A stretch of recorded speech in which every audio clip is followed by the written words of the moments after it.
describe for people that don't know the difference between hemp and the subject of many of the Colorado and Washington state ballot initiatives, marijuana. What's the difference between the two? The main difference is when you smoke hemp, if you were stupid enough to smoke it, you will not get high. There's no THC in hemp. Hemp is strictly an industrial plant that makes 50,000 industrial products, and marijuana it's for medicinal purposes and for recreational purposes. Okay, so we've got the difference that hemp is an industrial product. Why can't we grow hemp currently? How did that come about? You know, that's a real good question. It is totally absurd that American farmers cannot grow hemp. This product is amazing what it can do in a whole range of areas. And they made it illegal. I don't know if it's true or urban legend, that the reason marijuana was illegal is the real target was industrial hemp. Because you can make the hemp plastics, competing against some guys that were in the big business of plastics. The hemp paper is much more easily available, and it was competing against Hearst's big paper concerns.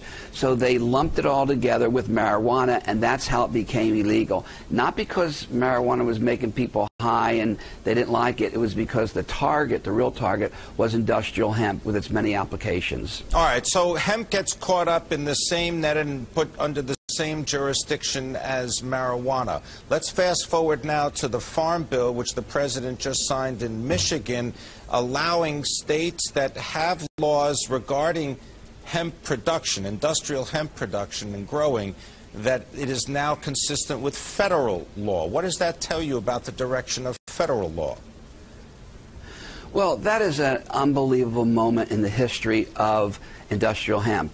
We are about to start a clean American industrial revolution with the passage of the Farm Bill. So we don't have to import massive amounts of hemp protein or hemp fibers or hemp fabrics or hemp seeds from China and Canada and Romania and Russia. We can actually grow it here, and the economic benefit is going to be in the billions of dollars to Americans. All right. Now, Bruce, tell us, what is Hemp Inc.?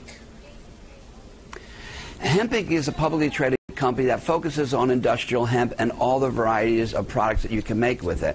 We have a lot of different divisions. We have our nutritional division, which makes, hemp seeds and hemp protein are classified as superfoods. So we have those. We have hemp textiles. I'm wearing a hemp t-shirt. This is hemp rope.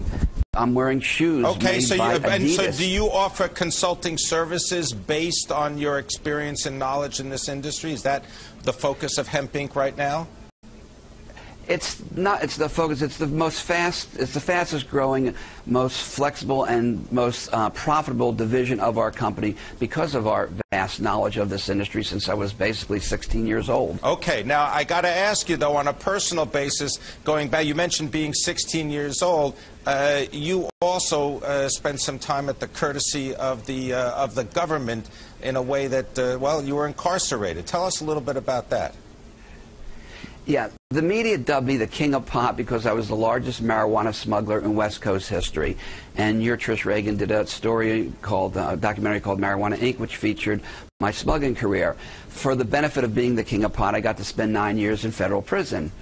And fast forward to today, that experience, that benefit of the knowledge of medical marijuana and industrial hemp has served me very well in the public sector. Okay. Now, having said that, the company, Hemp Inc., one of the reasons that we note it is because it's been so heavily traded. There's been a lot of volume. People can describe stocks of this size as being penny stocks. Are you surprised, and are you at least concerned about the increase of volume in the trading of your stock? Not really. There's 32 publicly traded companies in the medical marijuana and hemp. We're the only hemp guys out there. And if you look at 5 years ago when I started the first publicly traded company in this sector, Medical Marijuana Inc., we had a spike. We had a runaway stock then. And if you look at every spike that happened because Eric Holder said they're not going to bother the states because the elections were coming, it legalized it in 2 states. Sanjay Gupta came on and was a proponent for medical marijuana. Each of those things causes a spike in all of them. We all go spike up the same time, and then we come down, level off, a typical market correction. So if you look at the spikes, they went higher and closer together until January 2nd of this year. We hit what's known as a tipping point.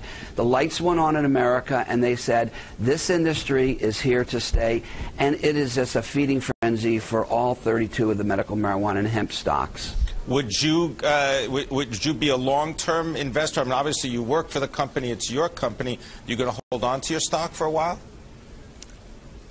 I hold on to my stock, and I buy the other guy's stock and hold on to that, because long term, we're at the birth of an industry. This is a dot-com explosion, except there's a real product or real products behind us, not air. All right? And we have the benefit of the internet. They weren't building it like they were in the mid-'80s.